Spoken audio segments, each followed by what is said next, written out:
monitor a couple of things which I would discuss. So if you have seen my earlier video wherein I showed you how I have incorporated my devices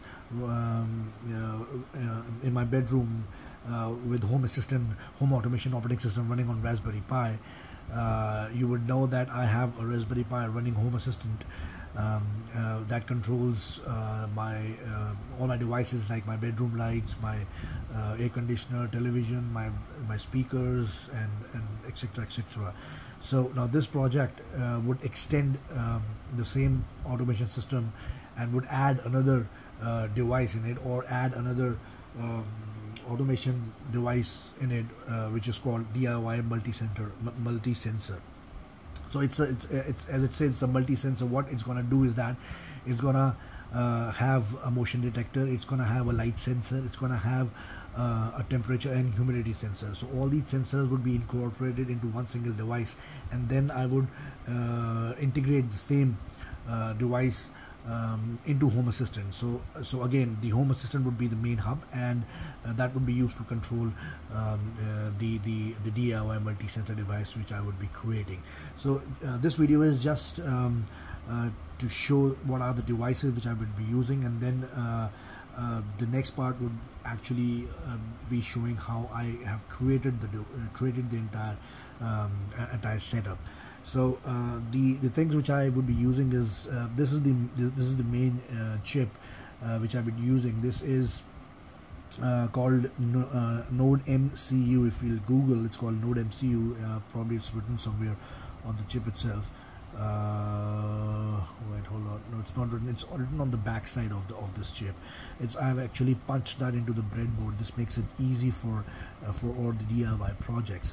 So this is the Node MCU chip actually, and it works on ESP2866,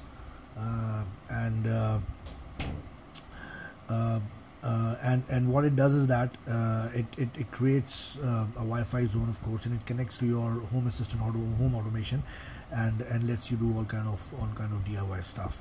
So this is the main chip which I would be using, and the other commodities I would be using is this is the PIR motion sensor.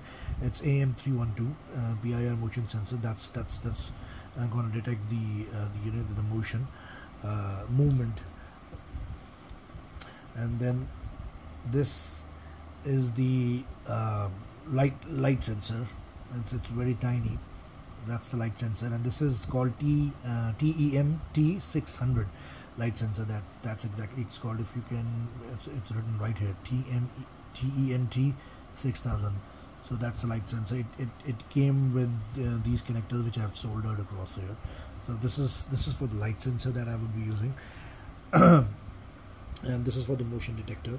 And for temperature and humidity, this is called DHT22 temperature sensor, and it's also a humidity sensor as well. So I was not expecting this big, because actually if you open it, I can't open it, but if you actually open it, and it's much smaller actually, and I ordered that one so as to incorporate everything into a small box to make it easy. But I got this, so I probably would be using this and see how I can make it accommodate inside a box and make it easy to use.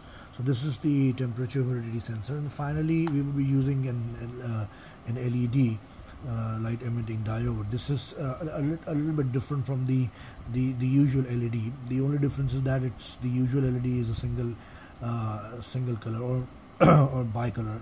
This is RGB for this is RGB LED, 4-port LED, which actually can give you the entire spectrum of light, not just the red, green, blue, but the entire spectrum. So this is what we would be using, and I would be punching everything and connecting everything via this breadboard, and add the power supply, and then I'll be right back to show you how it works and what was the output of the entire project. Okay, thank you.